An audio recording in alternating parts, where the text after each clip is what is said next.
Okay, this is Sarah Duncan interviewing George Chandler for the Sandy Creek Park Oral History Project of the Russell Library. This is July 21st, 2005, and we're at the Sandy Creek Park Visitors Center in Athens, Georgia. Why don't we start off? Why don't you just tell me a little bit about yourself? I'm George Chandler. Live in Winterville, Georgia. I served as county engineer for Clark County from 79 to about 85, during which time one of my additional duties was to assist in the construction of the Sandy Creek Park. When you say additional duties, what were your regular duties? Well, as the county engineer, I got to pave roads and build roads, and when I first started working for the county, they had the great ice storm of 1979, and we spent about the first 6 months picking up limbs off the side of the road and down every road about head high. You can only travel about one lane from the limbs that had been broken and piled up by homeowners. Sounds like quite an introduction to the job. It was, yeah. It was a new experience. So, yeah, I suppose since you were county engineer, you had an engineering background, your education? Yes, I've got a bachelor's degree from civil engineering from Tennessee Tech in Cookeville, Tennessee, and that's been about 30 years ago, I guess 34 or so. Are you from Tennessee originally? No, I am from Winterville, and I live in the house that I was raised in as a child in Winterville, which is a pleasant venture for myself and wife. Have two children. One is in the surveying business here in Athens, and my other son is the service writer for Pet Boys here in Athens. All right. How did you get involved originally in the Sandy Creek project? Well, when I came to work for the county, actually as part of the interview process, I asked them the question, what projects did they have that I would like to be working on? And one of the first ones was the Sandy Creek Park.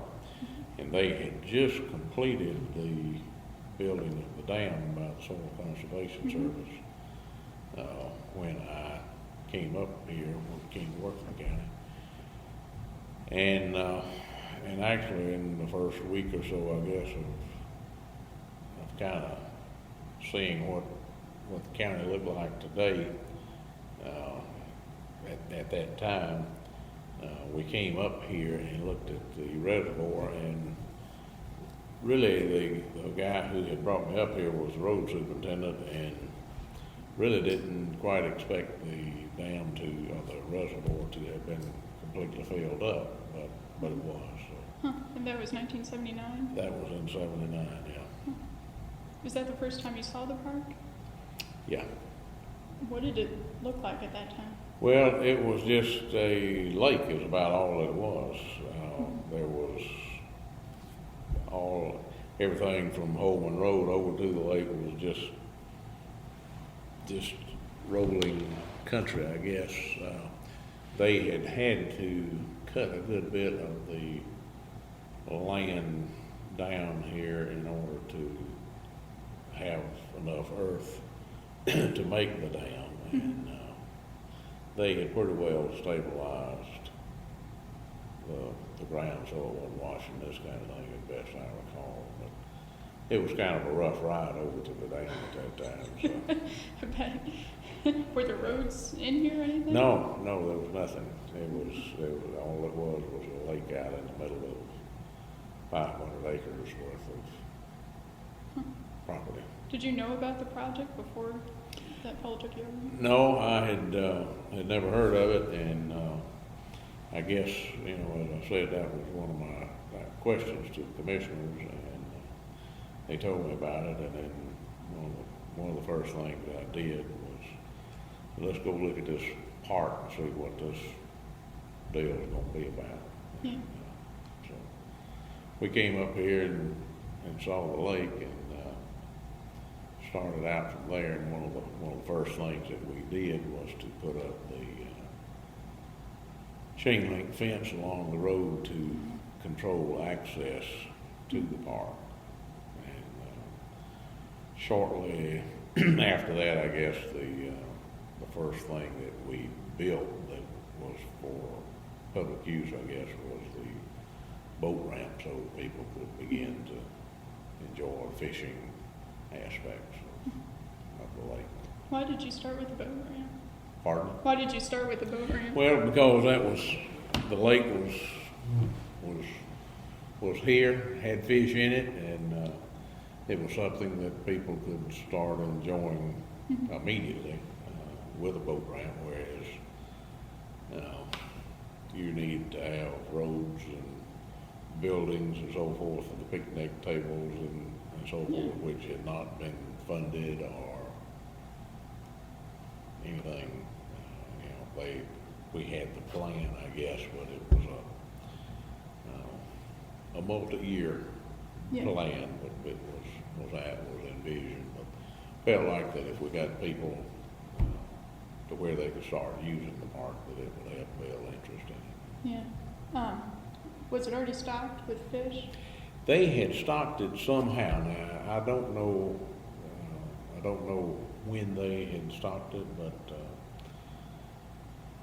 but it had fish and may have had some fish from the stream that feeds the lake. But I see. Yeah. Had you done anything like this before? A park or any kind of natural area? no, I hadn't.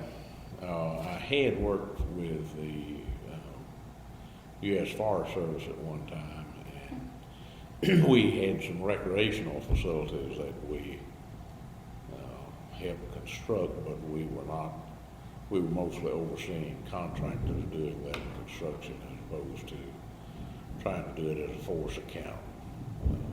This was a force account job, which meant doing it with your own people, and the philosophy that we used in building the park was basically that the county would furnish labor and equipment and hopefully use the federal government's money to get it built. So, so that's kind of the philosophy that we use throughout the development of it. Yeah.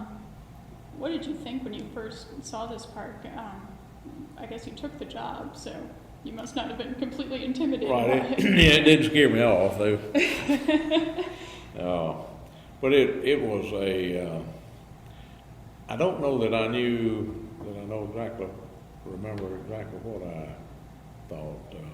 I could see that it was going to be a large park and and I guess in my mind, I probably compared it to maybe some state parks that we have. And I guess it's probably fairly similar to a lot of the state parks that we have. Yeah. How was the land for the park acquired? I don't know that I can answer that. The land had already been acquired when I came here and got involved. So I really don't. Yeah. What did you think when you saw the original plans for the park? I was rather impressed. It appeared to be have a high quality to it, and something that I felt like would be something that we could be proud of doing, as opposed to trying to do something that's under budgeted and you don't have the money and you end up having a park, but it's not something that gives you the pride that you would like to see and have. And I think the pride that this park gives to not only to the people who have constructed, but the people who maintain, the people who use it. How did the original plans compare to kind of what we actually see today? Original plans? Plans, sorry. Oh, I think the original plans are almost exactly the same. We followed them to the letter. Now, I will say that the visitor center here was not part of the original plan. And as we got into it, we saw that we needed a visitor center. I think they have built an additional picnic shelter down here off the first road to the right, and I don't think that I think that's that, and probably the new rental place are about the only things that have been added that really were not part of the original concept. Was anything dropped from the original concept, as far as we remember? I don't recall of anything. Now, I guess the one thing I'm not sure is in existence is a footbridge at the very upper end of the park. I don't know whether has been constructed or not. I believe that it has. I always had some reservations about it because I felt like it was very expensive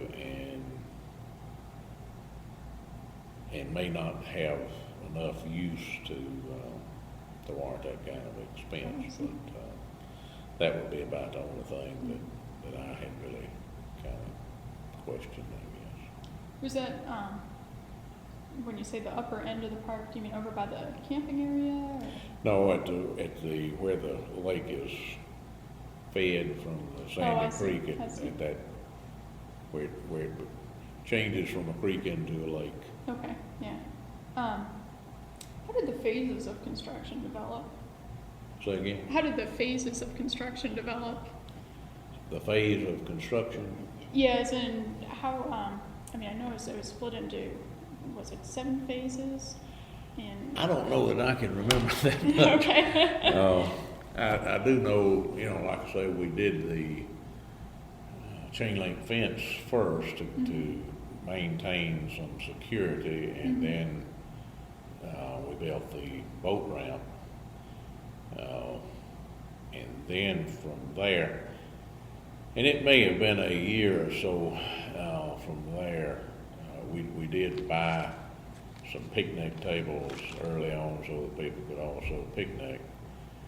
And I believe that we probably only did the road from this entrance here and about a fourth of the circle road, and then built the road onto the boat ramp.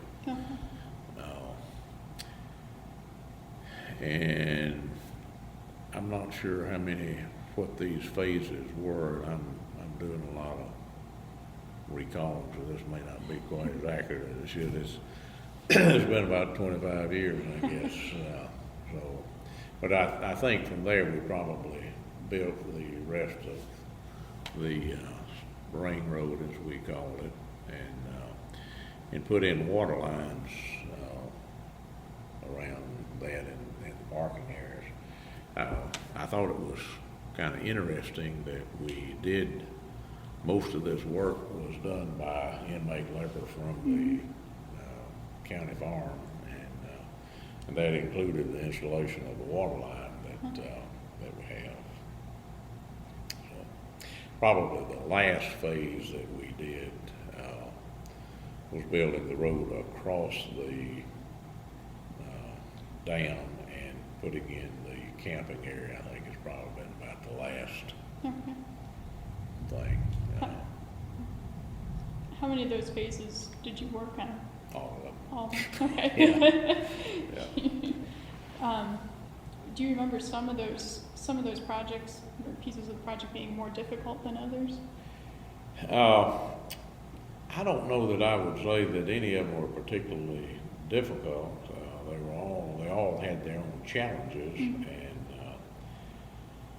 I think that probably the building of the beach was probably that was near one of the latter parts of the phasing, and we had to bring in sand from South Georgia, came from Fort Valley, I guess, and had to, haul the sand from down there up to here. And of course, the other part of that, and one of the things that was kind of interesting, I think, that I still remember, we had dropped the lake level down probably about 12 feet, maybe 15 feet from normal pool, as they call it, to get it down low enough so that we would have sand under the water when the lake came back up, and you'd have a sand to walk on while you're swimming there, as opposed to mud. But anyhow, we had the lake drawn down, and one weekend, and I won't say it was in the fall, but we had just cleared it, and anyhow, the operator had backed the bulldozer back up on the side of the hill and so forth, and rain set in that weekend, and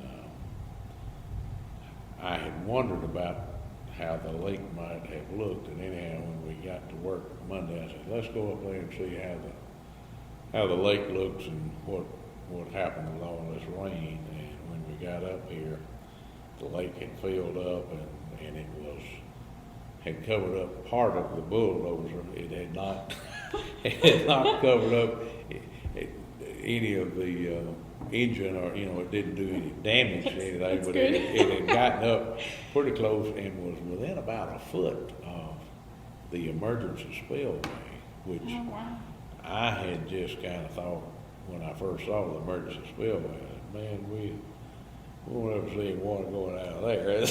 But if we had not had the lake down that amount, I think water definitely would have run out. And I've asked a couple of people since then, and I think they've had water going out to emergency spillway once or twice. Yeah, it's not a common occurrence. There were a couple of things I was thinking about when I was coming up here, that I think the first time when we lowered the lake to build the boat ramp, we had to drop the lake a good bit, 20 feet maybe, and I think the lake is only maybe 28 feet deep or something. That's what I recall. So anyhow, we had to let a lot of water out of the lake, and I came up here and I had gotten a guy with the Soil Conservation Service to help me, and we didn't have a way to actually even to get from the dam over to where the riser is so that you could raise the gate and let water out, and they happened to have a little boat or something. So anyhow, we came over there and started to raise the gate on the thing, and you would have to turn the lever on the gate about 25 times in order to get the gate to rise about 1 inch.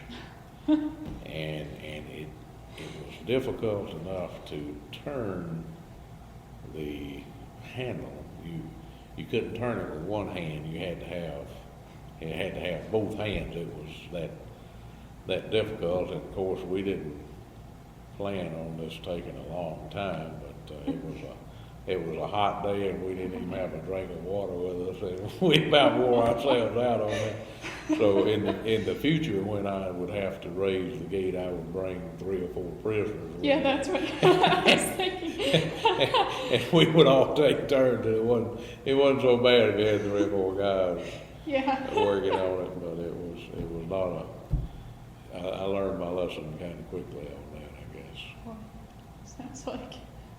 The one other thing that happened with that too was, I think when we let that first release of water out of the reservoir, I didn't it didn't occur to me that would present a problem, but that water came off of the bottom of the lake and consequently had a lot of magnesium in it, and it went on down to where the city of Athens water intake for the drinking water system was, and they did not have adequate chemicals to treat for that amount of magnesium, and so there was a lot of people who had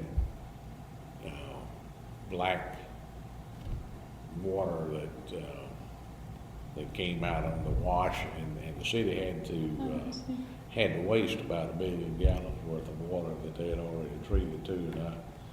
And I was wondering if I was going to get in big trouble, but apparently I didn't get into big trouble on it, but I was kind of worried about it, and I learned not to do that, and the city learned, and they started testing the water to it. So in the future, we would, when we had to let the reservoir, when we had to draw it down, I would call them and tell them, and they made sure they had enough chemicals on hand. So we came to a mutual agreement after that first exercise. So. Huh. Was magnesium, would that actually be harmful to people? No, it wouldn't be harmful. It just turns white clothes in a washing machine into a gray looking matter. So, imagine some people were a little upset. Why did that happen? Because the in water was the decay of the material from the trees and so there forth. were any material in the bottom of the lake, I see. Yeah. Did you have problems with the beach ever eroding away or anything like that? No, not that I was aware of. I don't know. I know that they had to bring in additional sand and kind of resurface it, I'll call it. So I guess some of it probably had washed on out into the lake a little further than what had initially been planned. But it was on a fairly level, a reasonably flat surface, and we had to build a wall on the non-water side of the beach in order to kind of make it flat.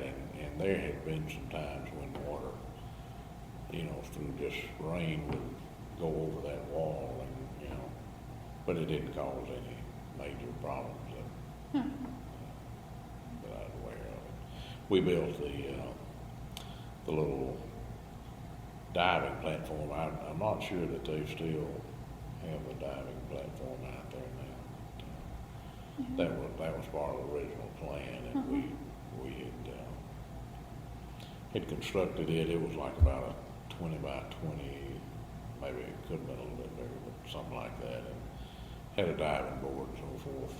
And I guess one of the unusual things that I would have to say about building the park is that for a civil engineer who has mostly experience in road construction and that type of construction,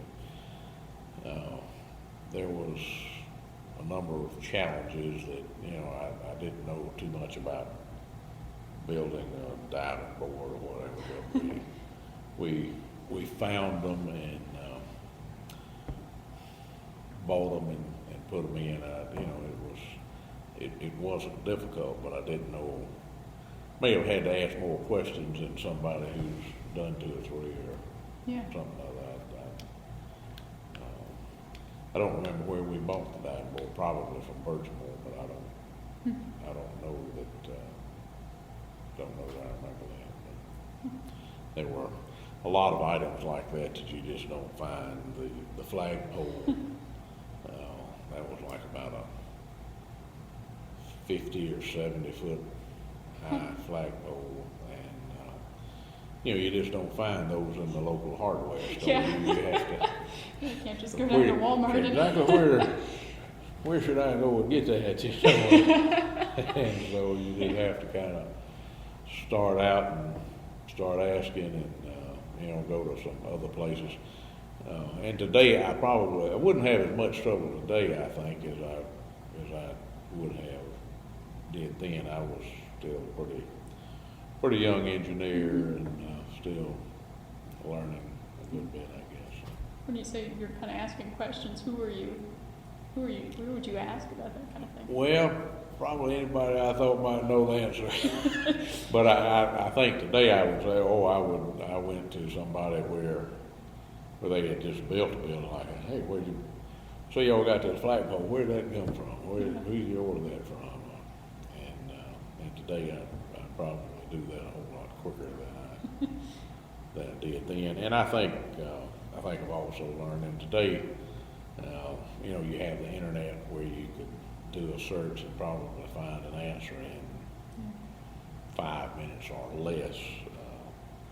And at that time, personal PCs I don't know whether they were invented at that time. I don't think we got one until it's probably about 84 or 5 or something. No, we didn't have them in 79. No, I wouldn't imagine. That was the next thing I was going to ask about, actually, was where the construction materials came from. Most of the construction materials came from locally now. The what I call the vertical buildings were they were all contracted out where we took bids from builders, and builders came in and they bought their own material and so forth. But the asphalt, the concrete, and gravel for that we use for base and so forth, all that came from the local market.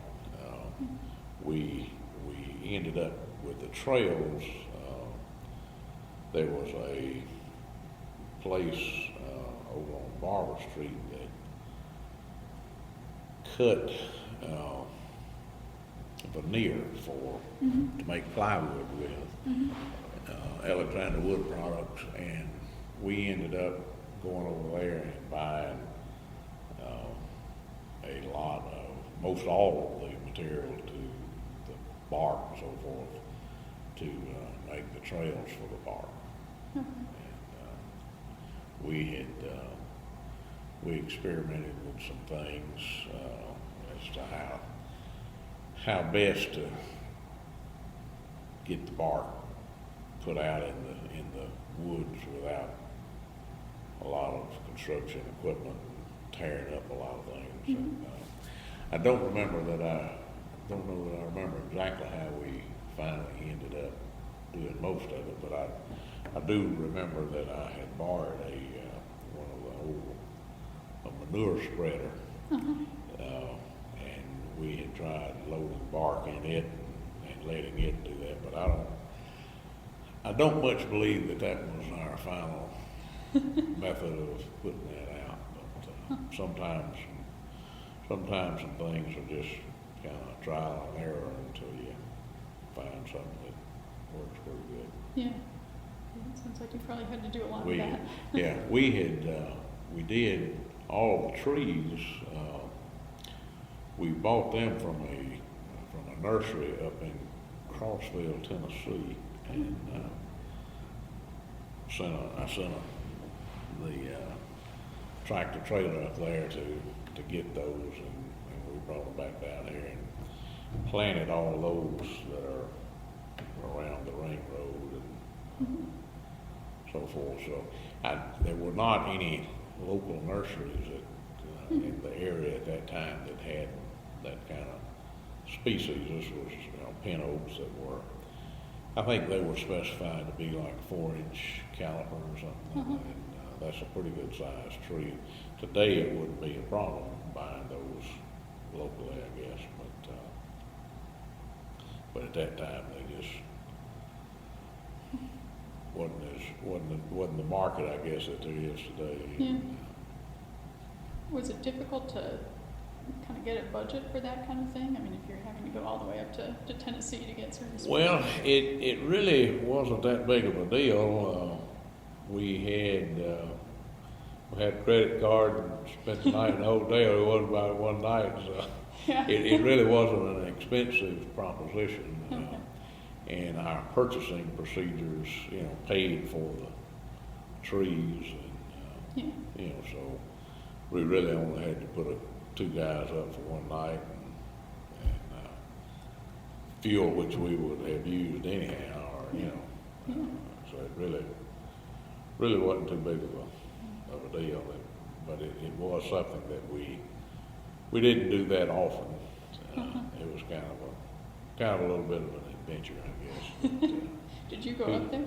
No, I sent one of my assistants there as an engineering technician who's a landscape architect, and he went up there with an equipment operator who drove the truck, so forth.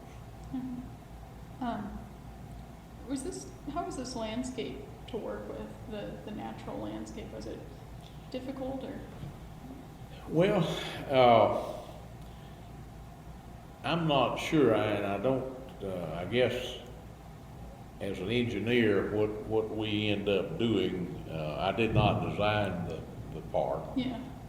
A landscape architect had designed it, and, and my job was, he had the plans and the specs, and my job was to just carry out that plan and spec. So, I think that it has worked well. I think the park,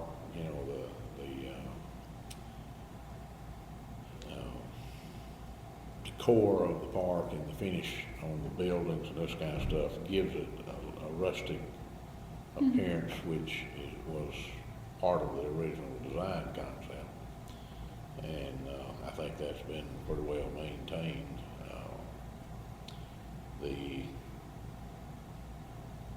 I would say that I don't know that they had maintained it quite as much as I would like to have seen on one of the new buildings that were added in. It seemed like it's a little bit more modern, and had some laminated beams that didn't seem to quite have the character that we might have had initially. But it's a nice building and functions well. Yeah. What kind of condition was this land in after the Soil Conservation Service had sort of finished their project? Well, it was, like I say, I think they had to, where what we call the ring road, they had to cut that dirt down significantly. I don't know how much they had removed, but the earth that was there was what we generally call well dirt around here, which means that it doesn't, it's deep in the ground, and it doesn't have much organic or ability to grow very much. So it was, but they had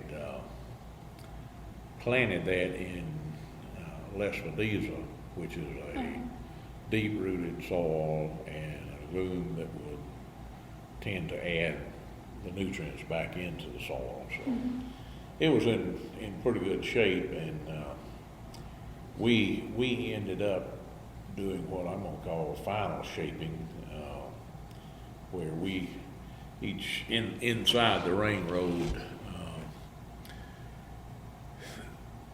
it was intended to have a couple of ball fields. I think it's going to have actually 3 ball fields, and 2 of those ball fields were joined together where they would could be a soccer field type deal.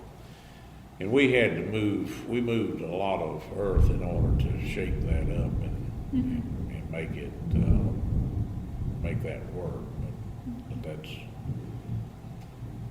that's part of our job, I guess. Yeah. When you say make it work, do you mean you had to flatten it out? Yeah, we had to grade it out so that it would all be on the same level and would still drain and do all the things that you wanted to same time of life for people to play on it, Yeah. so forth. And we reseeded that, and of course, one of the things that we had concerns about, I guess, was establishing the turf back. And I can't remember, I think we must have just planted common Bermuda, but I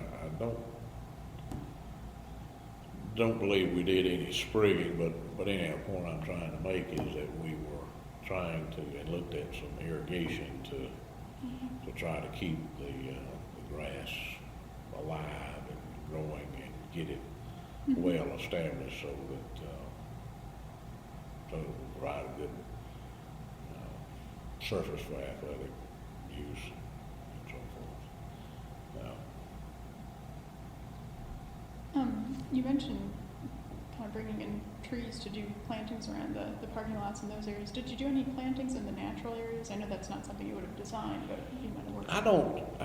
I think the natural areas, other than in the center islands of the parking spaces, I don't think any planting was called for, and we were very careful to try to save any existing trees that had any significant existing trees and incorporate them into the park and into the design. And a time or two that meant shifting things a little bit and so forth, which is what we did. Yeah, yeah. And, take advantage of those. Did that usually work out with those trees? I mean, was it hard to? Yeah, I don't think we had any difficulty with that at all. As a matter of fact, on the road in, I didn't notice it coming in, but I think down about where the low spot in the road where the little creek that crosses, there was I think it was a sycamore tree, or it could have been a birch. But anyhow, there was a large tree there that was scheduled to come out, and I fought to save the tree, and 2 or 3 people said, "Oh, it's going to die," and so forth. But the last time I saw it, it hadn't died.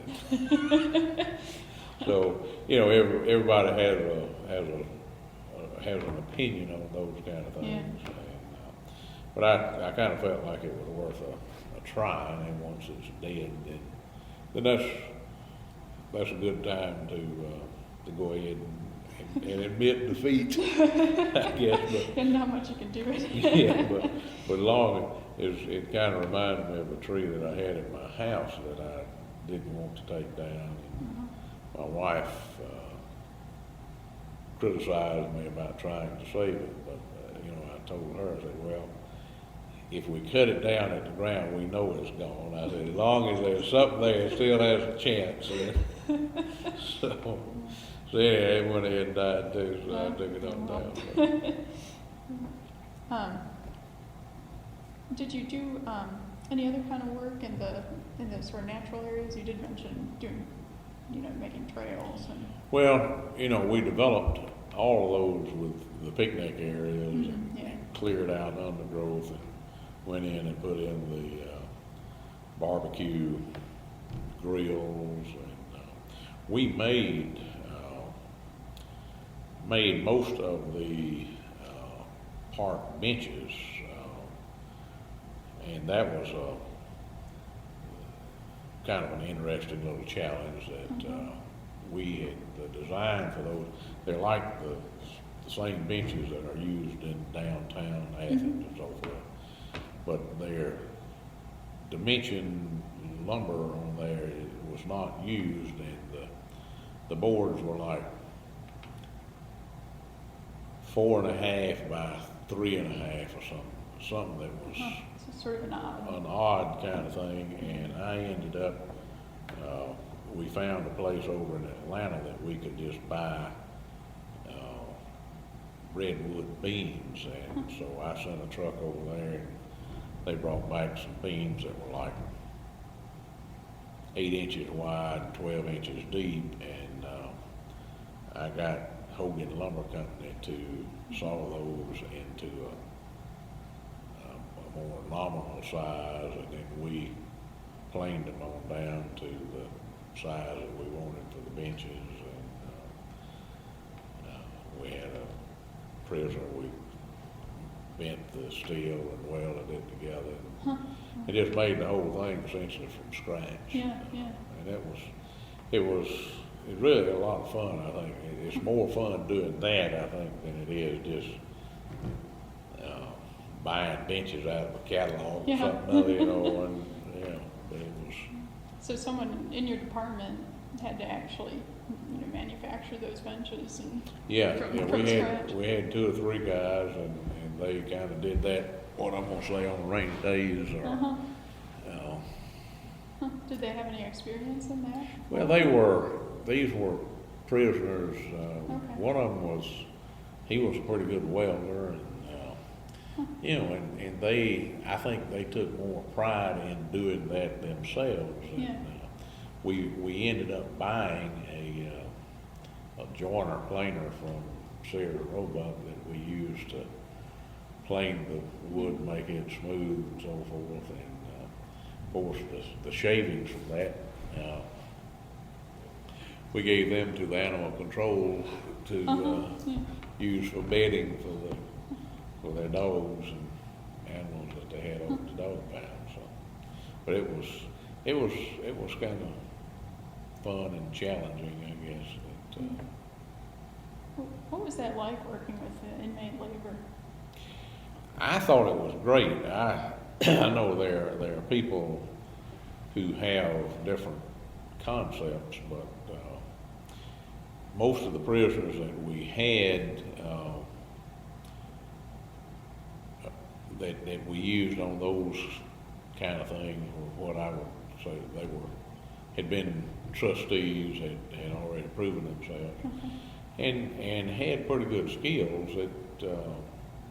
It was surprising at the skills that were available, and and so you just need to utilize people for what they're good at. So if you had somebody that was good at welding, you have welding projects. If you had somebody that was good at carpentry, they needed carpentry projects, and use them that way. But I guess philosophically, I still feel like the use of inmate labor is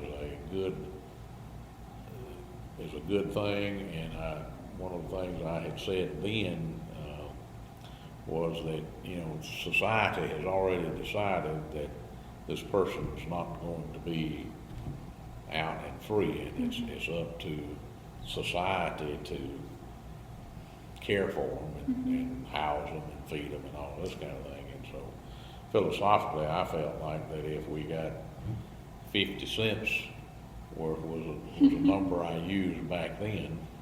If we got 50 cents worth out of it, then that was 50 cents worth, and and so you do that several times, and then you got $10 or something. But and it's not money that you had to go out and hire somebody for, and there's nothing against hiring people, but I think it's just a good way to utilize people who have been set aside in society to not mix. And I think the other thing that you may certainly probably do not know, but Sanford Stadium was initially graded out with inmates from the Clark County Public Works camp. And so they did another good thing when Sanford Stadium was built, and now it holds 93,000 of your closest friends on an autumn afternoon, and that was done by inmates. And we had found those records at one time where they had their work records, and it would show 8 prisoners, 1 T model truck, and 6 mules or something out of Sanford Stadium. Yeah. it was just real interesting to go back and see that bit of history. Huh, I bet it was. What sorts of crimes have these inmates committed? I mean, I assume they obviously weren't maximum security types. No, but they had done everything, and this sounds strange, but I guess the thing I would say, had said then, is that I think our best prisoners was somebody who had killed the wife or the wife's lover. Wow. And, they had a crime of passion, they knew, and Yeah. they did their time, and, but it ranged from everything, I guess. And they did not take, what I'm going to say, hardened criminals. They were, I've forgotten, I think they have a grading system, and anyhow, they had to all be like at least minimum to life security or some kind of classification before they could get assigned to the Clark County work camp. So it wasn't like,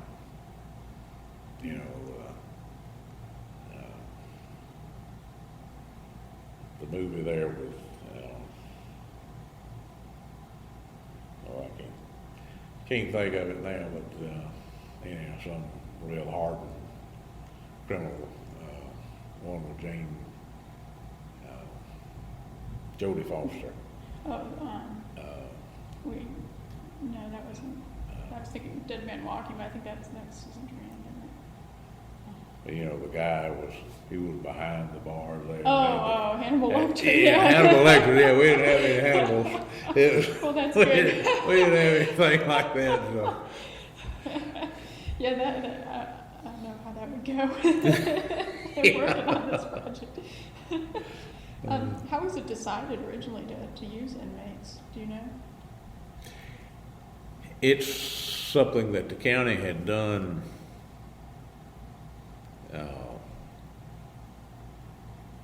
probably 100 years ago now, close to 100 years ago.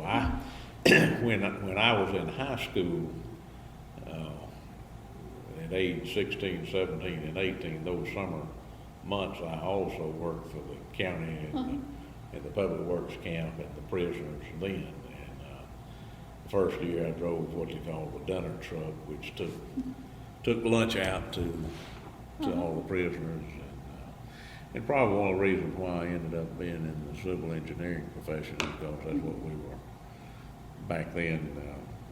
I'd always arrange it to where I would take the lunches out to the prisoners, but I would end up eating my lunch at wherever they were building the roads, and they would let me get on a bulldozer and do that kind of stuff. And that's kind of interesting for a 16-year-old kid to be able to get up on a bulldozer and tinker with it, try to drive it, and not tear up too much.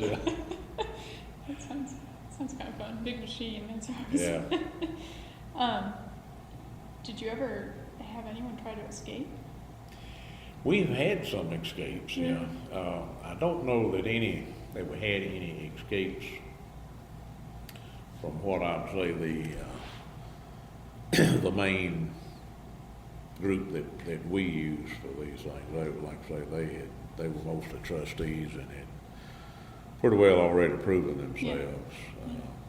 But there were, in that time I was there, I guess, a couple of escapes, but it generally didn't take too long to catch them and bring them back. Yeah. You mentioned that they were a very skilled bunch. What was it like managing them? I thought it was easier. Really? One, they were there every day on time. Yeah. Didn't have to worry about sick leave or vacation scheduling and any of that stuff.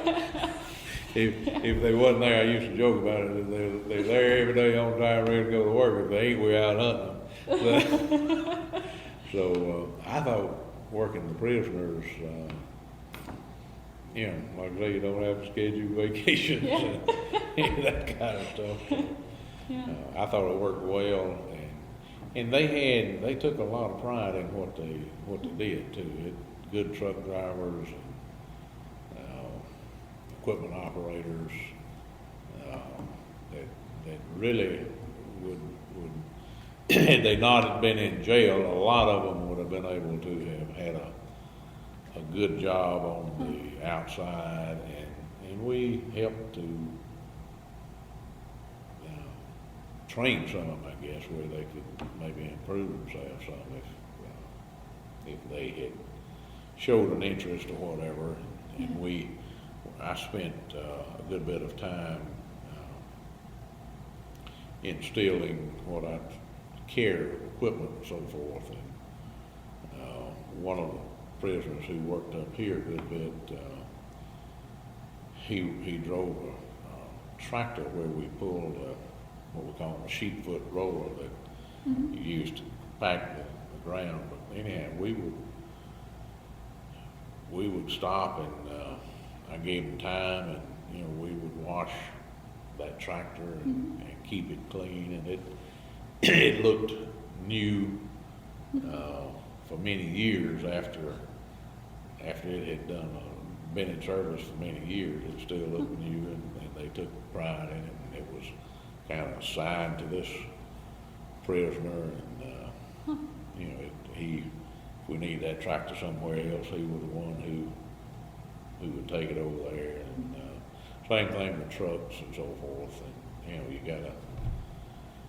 I felt like you had to give them time to take care of things if you wanted taken care of.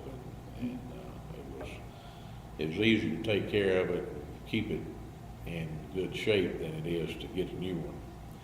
So we worked hard at keeping things well maintained and took pride in it. And we did, I mentioned that we did all the paving work here. We did all of the concrete work, and I got a guy who is in the concrete business today. He was working for someone else then, but anyhow, I kind of rented this concrete finisher to come up here and show us how to pour curb and gutter and to finish this and so forth. And we trained some of them, and when I left the county in '85, I made the statement several times that we could do as good work with the inmates as any of the contractors were doing. I said, it may take us, we may be a little slower than the contractors, but we did work that we could hold our head up with, and often I felt like I could take some contractors out there and shame them by, and this is what I did with prisoners. Man, look at your job over there. Yeah. Was there any opposition to using prisoners, particularly from contractors or labor unions? No. Most of them felt, I think, pretty good about it. There were some people who had made the statement that you could hire one man and replace two prisoners or something, and that may have been true, but the two prisoners were already there. Yeah. And you don't have to hire them, and you've already got to take care of it. Yeah. And meet their needs, and so it's just a matter of personal philosophy, I guess, as to whether you want to try to utilize that or say, no, I don't want to utilize that, I'll go for more production or something. Yeah. I felt like in general that it was probably pretty cost effective. So. Did you keep in touch with any of the prisoners that you worked with? There's one that I still see some. He was from the Athens area, and I have run into him a couple of times since he was released. He got out early for good behavior and this kind of thing. And he had a job working for the federal government when he got incarcerated, and and he went back when he got out of that job, went back to the same job, so they thought a lot of him, and he was a good operator, good man who had just made a mistake, I guess. And, paid his time, did his duty, and went on. Yeah. There was one I had thought about actually trying to hire, because you could actually get a tax credit for wages that you paid to a convicted felon. But I think this one was initially from up and around Cleveland, Ohio, or something. I didn't want to go back up there. And I don't know that I would almost have had to have invented a job for him to have done, but he was a good worker and just always did what you asked him to do, and did his best. And, he just I felt like he deserved a little bit of break if and that I could count on him, and if I needed to. So. Yeah. That's really interesting. That's a kind of neat little piece of the story. Yeah. What was your budget like for the park? We didn't really have a budget. Okay. How's that going to happen? We, like I said, we had, this is where you need to be talking to Rick Mean, but okay. Our part of the deal was to furnish the labor and equipment. Mm-hmm. Their part of the deal was to furnish the money. Mm-hmm. And so we would negotiate on every phase as to how much the labor was worth to build the road, and so we would determine what our share was, and then they had the money, and so we just did that, and it worked out, I think, exceptionally well. It almost makes too much sense. So I guess that's why you don't see more of it. It was such a practical solution to an issue, and but this lake is part of a watershed flood control project, and so it's one of like about 18 or so different lakes that were put in to control flooding, and I would say that it has done a great job with the flood control. Most people don't really realize, but we had a time when flooding was much more serious, and had a lady that either drove off into the river or was washed into the river. Like old Coney Street at the bridge there during the flood, and ended up drowning in the thing. It just came up all at one time kind of deal, which the flood retardant structures would prevent that from happening. Yeah. So did you? I mean, I suppose you were working on building roads and maintaining roads. And did you see a real difference between before this lake was built and after? I think the thing I would say is that the most of the flooding, I was not here during that period. I got out of high school in about 1961, and you go off to college, and then you're in the Army, and I had a couple of jobs in another Florida and in Savannah before I came back up here. But we never have really had what I want to say much flood problems that I saw since I moved back up here in '79. That there have been some times when we have had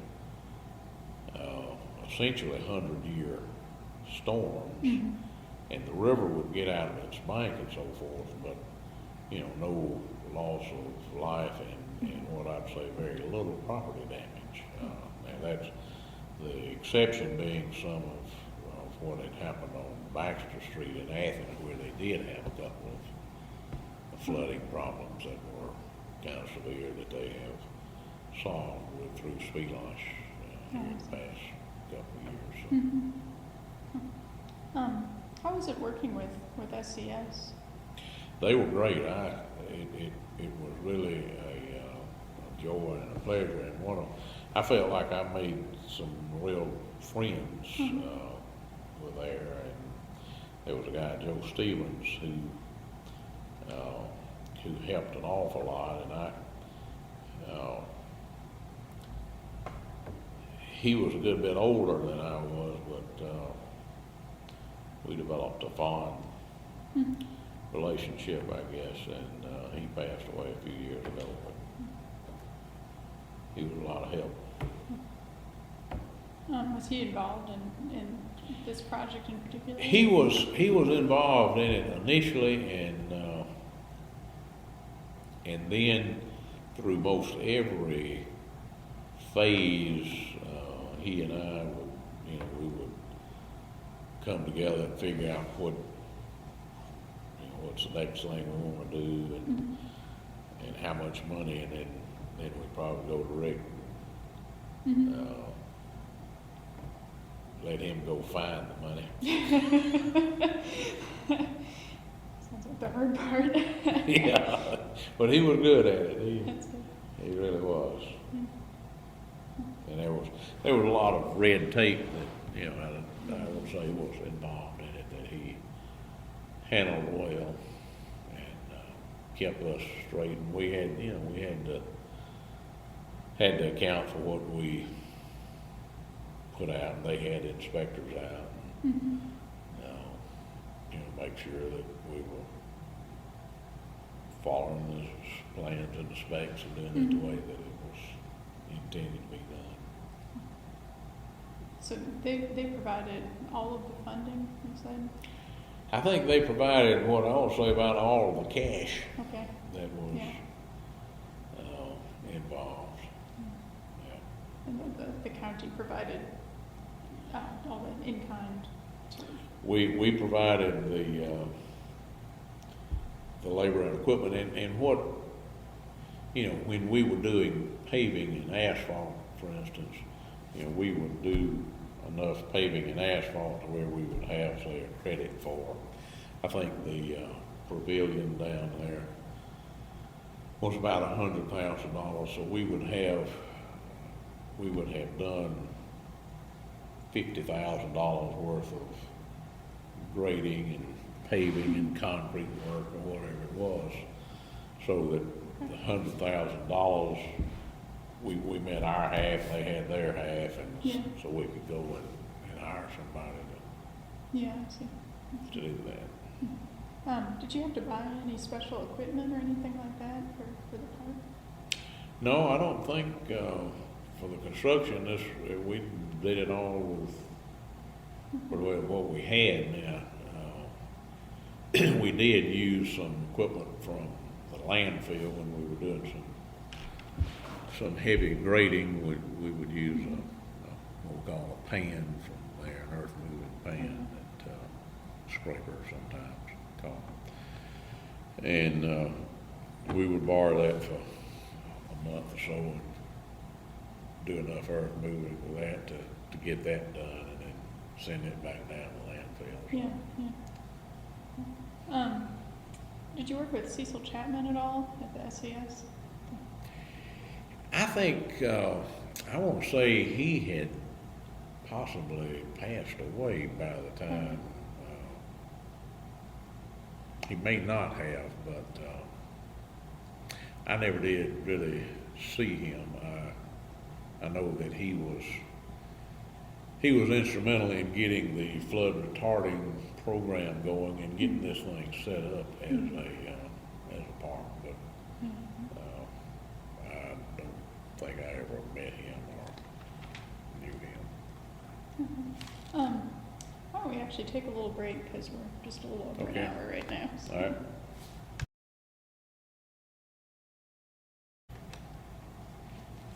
Did you work at all with the Oconee River Soil and Water Conservation District? I would say that I did not do a great deal of work with them directly myself. I know Alfred Honeycutt, and I think he was the head of that at that time. But most everything that we did here, I think, was through soil conservation.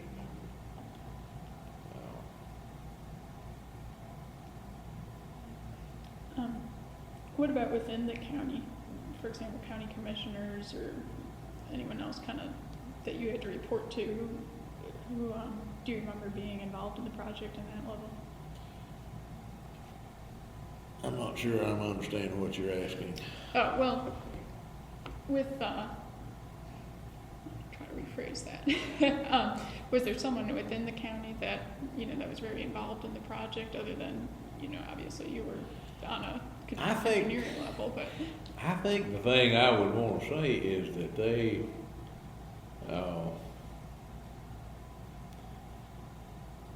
may not agree with this, but Jim Holland was the chairman of the commission at that time. And I think that, we had the plan, and I think they pretty well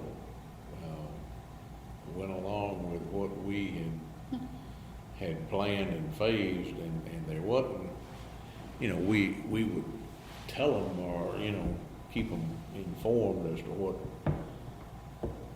was going to be the next phase or, this kind of thing. But I think in general it seems like that between the county commission and SCS that we were pretty well free to build it the way we saw it, and really didn't have any interference. I guess we had mostly support, and when we, I think everybody was in favor of getting the park built and knew that we were progressing as well as you could without spending any money. And and every year we made pretty good headway. The county administrator at that time, being Lumpkin, he and I would talk about what was going on, and he probably may have kept them more informed than I realized. But like I said, we didn't have any interference, and they were always supportive of everything I think that we did. Were very encouraging in keeping things continuing to progress, I guess. Yeah. Was there public support for the project, specifically at the beginning especially? It's hard for me to say. I would say that there was, but I'm kind of saying that based on the dam was already here, all that part was already done. There had always been, I guess, a lot of interest in the fishing part of the park, and one thing that I have felt a good bit, and I still feel somewhat, is I think that a lot of the residents of the county, I don't believe, know that this park is out here and what it has to offer. I could well be proven wrong, but it's really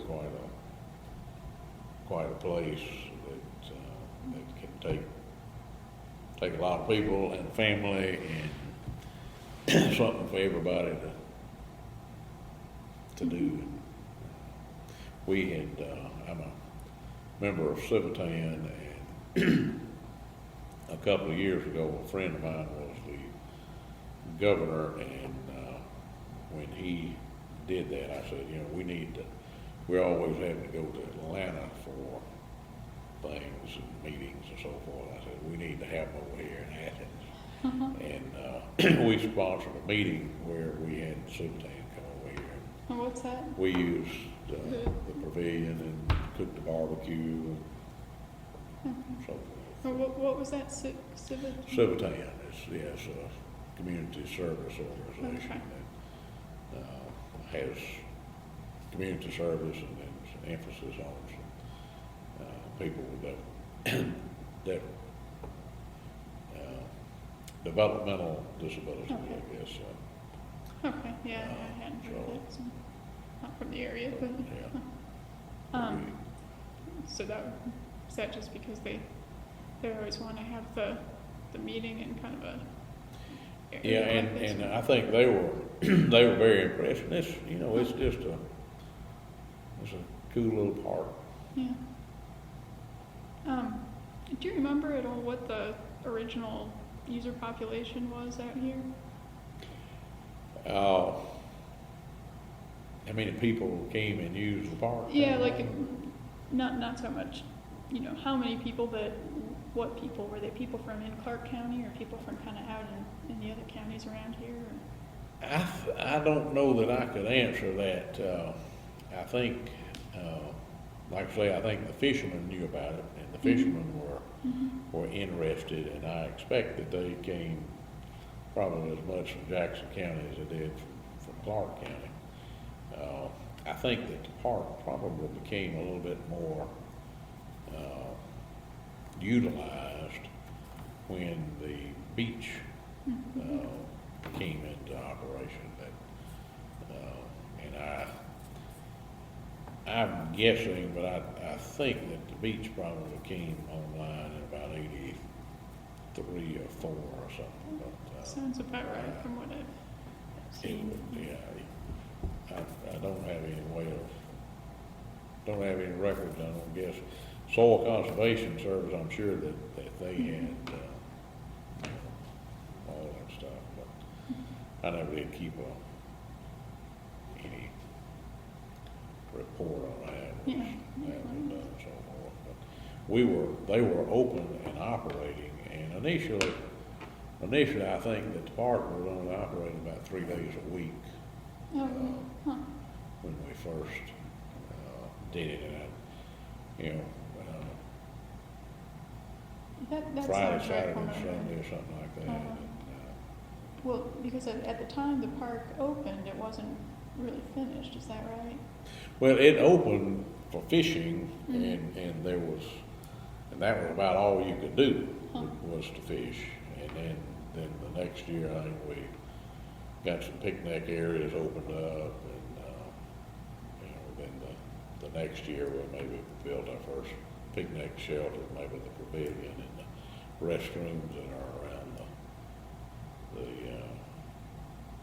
ring road, and then came maybe the fishing pier and the barbecue shed, and then we probably went over to the other side of the lake and did the camping. And I think the camping I never did quite because the park basically closed at dark or something. I wasn't quite sure how the camping worked. If you go over there and the lock was gate, are you locked in or everybody else locked out, or does it matter? Yeah. But if you had an emergency, I just there were a lot of little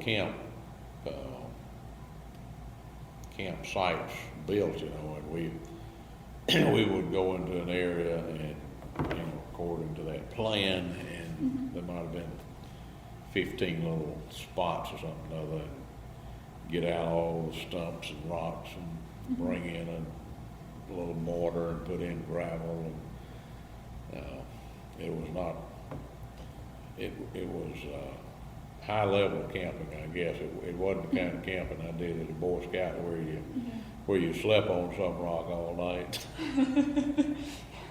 So you all had to actually clear out entire areas to. Well, we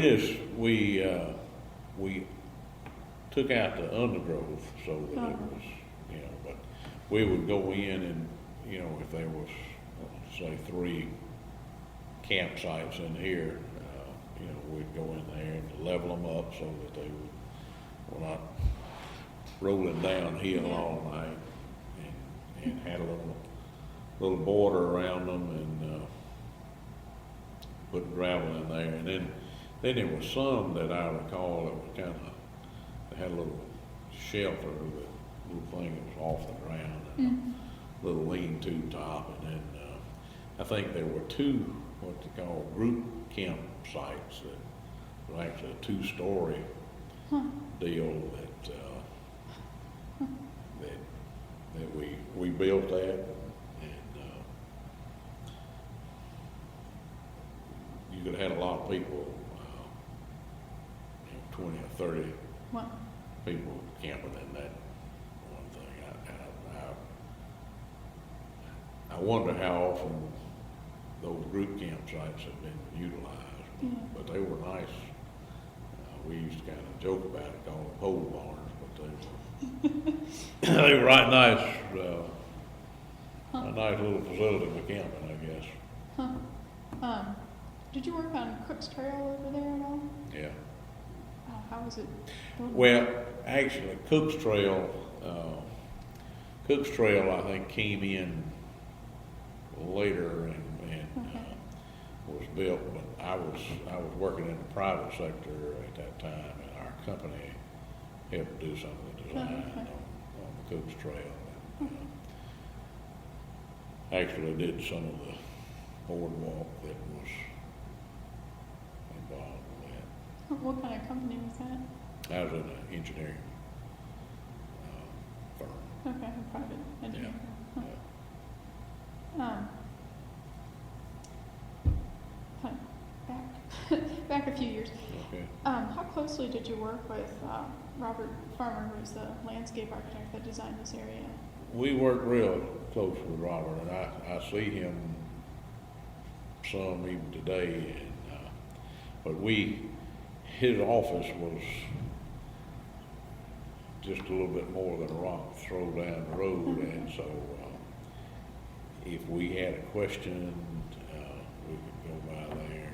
And he was always available and always listened, and you know, said, yeah, we can change that, or you know, very, very cooperative in trying to accommodate. And most of those things were like where we found this tree here, and we think, well, let's save it. What if we move this around? Whatever. But he had done a lot of work on it,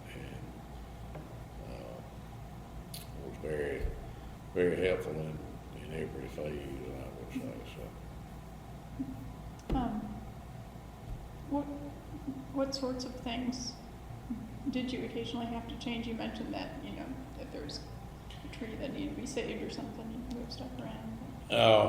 Well, I think that probably in building of the parking areas, the layout of the trails, I think he would come up and actually lay them out where he felt like they would best serve and meet the needs of the design. And then we would come in behind that and prisoners, or we had a little backhoe that we used for some of it, but you know, we would get any undergrowth out of the way and then put out the bark and so forth, that you know, so that the trail, people could be on it without difficulty. Make sure that it was flat enough to walk on, and cross some drains and so forth where you had to put in pipe and this kind of thing. But I think in locating these little the trails and the campsites and those kind of things, I think he really did most all of that himself, and helped get them where they actually fit, I guess, maybe. I don't know that you can do all of that initially. You know, when you're drawing up the plans, you've got a topo map and so forth, but you really don't know where the big white oak tree is and this kind of thing. And so when we would see those kind of things, we would, if we felt like that it may all be preserved or whatever. We had a good, I think every man who worked up here understood that this was not a red dirt park, but a nature type park, had a natural theme, and it wasn't so much idea of seeing how much asphalt and concrete you could put in, but how much you could save from putting down, I guess, maybe. Yeah. Did he kind of have a firm or an office that he worked in? Or Yeah. was it pretty much just him? Okay. Yeah, he had there's a little gambrel roofed barn when you go out of Bob Holman Road and you get on to 441, you go probably about a fourth of a mile, and there's this barn sitting back off the road there, and he had converted it into his office. And that's where his work was, and he did a lot of design work for a lot of subdivisions and other things. I think he now has does a good bit of prefab building construction work. So. What were the real priorities for the park? You kind of just mentioned that it wasn't supposed to be a park where you lay down a whole lot of concrete and all that. I think it was. I think what they call it was passive recreation and family oriented. And you know, the fishing was something that we could do almost immediately without having a lot of facility. You know, there's a lot of asphalt that has gone in, a lot of parking, a lot of curb and gutter, and you know, if you waited for all of that to be in place, you'd have to spend a lot of money at one time, which I don't think us or the SCS wanted to do, and we wanted to kind of pace it out, I guess, a little bit so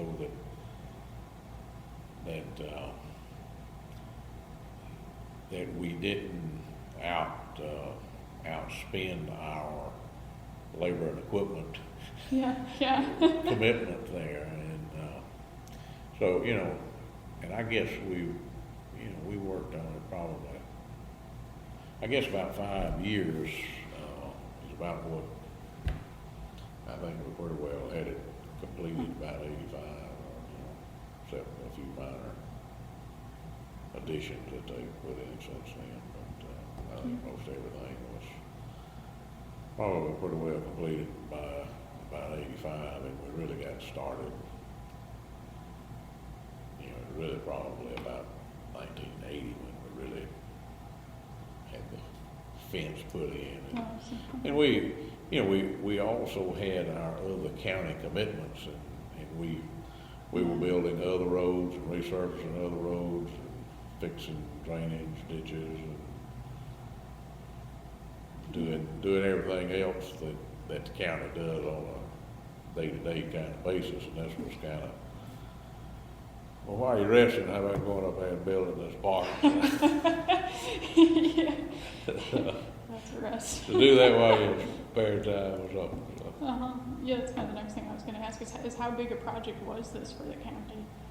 I think it was a pretty big project. It took a lot of time. I don't know, be kind of interesting, but we had a lot of man hours in it. Yeah.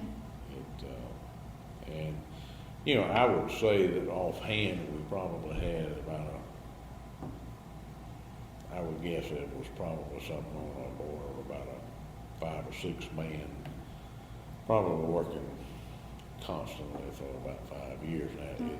So, you know, that would mean that there were times when there were 12 and there were times when there was nobody. Yeah. But, you could probably say somewhere around 5 or 6 people per year, you know, every day for about 5 years. It was, That sounds pretty substantial. yeah. What primarily were those 5 or 6 people doing? I mean, what kinds of jobs did they have? I guess what I'd say, it varied, and you know, it was not the same 5 or 6, but Yeah. if we were building roads and clearing trees and so forth where the roads were, that would be one group, and then when we got to where we were doing the paving and so forth, that was a different group. And we did all the asphalt and so forth. We had our own spreader and so forth, and that's, you know, it was all done as I say, force account with our own, Yeah. own people, own hands, and Yeah. so we did. I think I mentioned that we did the water line, but we also ran the water lines from the main. There's a 6-inch line that runs around everything and feeds everything, and it crosses the dam and goes back up. It's actually a 4-inch dam, a 4-inch water line on the other side of the lake. But then where they would set water meters, we ran the line to the buildings, dug septic tanks, put in the drain fields. And, you know, when I say we did everything, I'm really meaning we did everything except except the buildings. And I guess one of the terms that we often use in engineering is that the architectural work includes everything within 5 feet of the building. And so we didn't do within 5 feet of the building, but everything outside of 5 feet of the building, we did do that. You know, all the trees and shrubs and water lines, trash receptacles, just, you know, everything. And probably, you know, some of the things we would order, but a lot of it we made, and a lot of it was kind of needed to be made, I guess, by somebody. And so we'd just do it ourselves. And you about have complete control when you're doing it yourself. So. Yeah. Well, it sounds like you had to be very resourceful. Yeah. For those water lines, is that the water that went in for the little sort of toilet buildings and the sinks and so on in these buildings around? And did that water come all the way from the city water supply, or does it actually come from the lake? No, it's from the city water supply, and the city had a line that was on Bob Hogan Road, and we tapped into that line. Okay. And dug and trenched the other thing in, and we had a little help from the city. We borrowed what they had what they call a Cleveland trencher, which is a trencher that has tracks, and there's a huge wheel like about 10 foot in diameter, and you put this big wheel in the ground, and it just kind of digs along and travels at 2 or 3 feet per minute. Yeah. And it's digging this dirt and running up to go there and piles it over here on the side. But anyhow, we borrowed that piece of equipment from the city, and Boyd Malcolm was the water and sewer superintendent, and he would give us a little bit of guidance on things when we had a question, and when we put fire hydrants and so forth, they had a guy that came up and kind of looked and helped, and but anyhow, we got the materials through him, put it in, and chlorinated, pressure tested, and put it into operation, and it's been working for the past 25 years, I guess. Yeah, must have done it right, I guess. Yeah. And it's stuff that that was, I remember the crew that was doing that, and all prisoners, one guard. It just counties that don't have water. It just seems to me like that's a good way to put water in there. Yeah. I'm sure that a contractor would have done it faster, but I don't believe he could beat my price. I doubt it. That's right. It just, I haven't met too many contractors who work for free yet. What percentage of the labor actually was prison labor?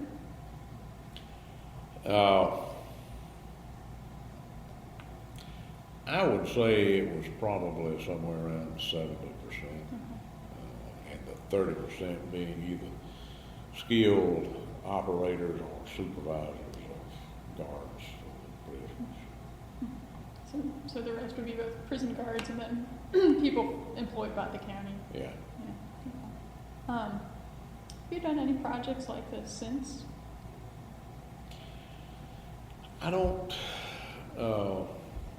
I've done a lot of things, but I don't think I've had anything that's had this much diversity that I supervise the day-to-day construction of. So not in your private business or for Not in the private business and this kind of thing where you would do the design, and then they bid it out, and some contractor comes in and does it. It was a unique opportunity, I think, to be able to design or to build this thing from scratch. Yeah.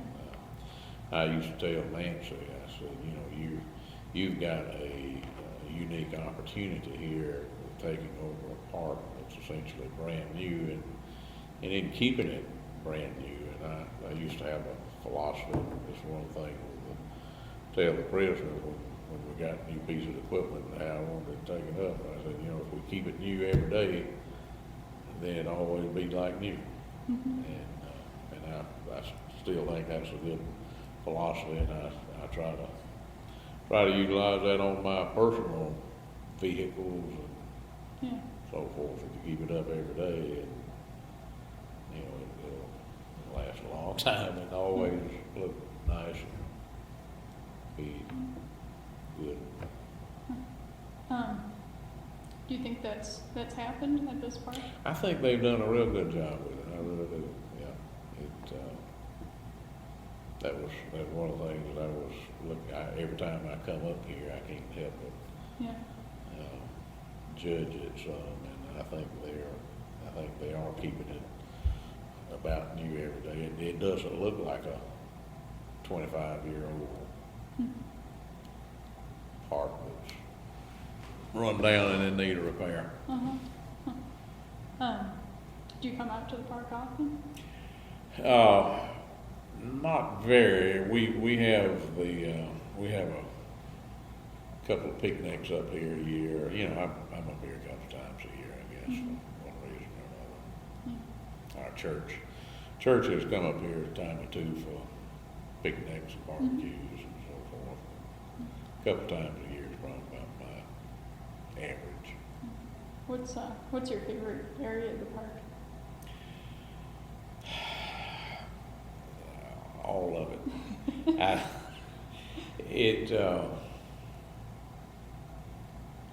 I don't know. I guess I'd probably have to say that probably the barbecue building and fishing pier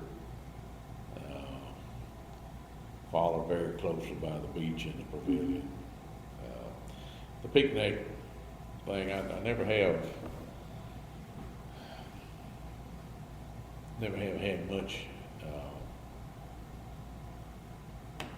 use, or I never have utilized the picnic part in the woods. You know, the picnics that I've participated in, you know, we've used the pavilion or some kind of thing like that. Those areas, and I think that the beach is one of the things that I get a lot of pleasure out of seeing the people use it, because there are a lot of people who use that, whereas the boat dock and so forth are used by 6 or 8 fishermen in a day or something, you know, and there might be 200 down there using the beach. So you like to see that number of people utilizing something that you had a direct hand in building. Yeah. What have you been doing since 1985? Well, I was in the private engineering business for about 7 years, and then I came back in the government sector and came back to work for Athens, Clarke County in 1995. And I will have completed 10 years come September the 1st, and I'll be retiring on September the 9th. So I'll maybe I'll have more opportunity to come up here and utilize the park and bring my grandkids. Yeah, that's what the fellow Donald Stewart, who I talked to yesterday, said, that since he retired, he's been doing a lot more fishing out here. Do you have anything to add? I don't think so. I would say I did enjoy building the park, and I'm proud that I was able to have participated in it. And I think the county has had a good project, and I'm glad I was part of it. Well, thank you. Thank you.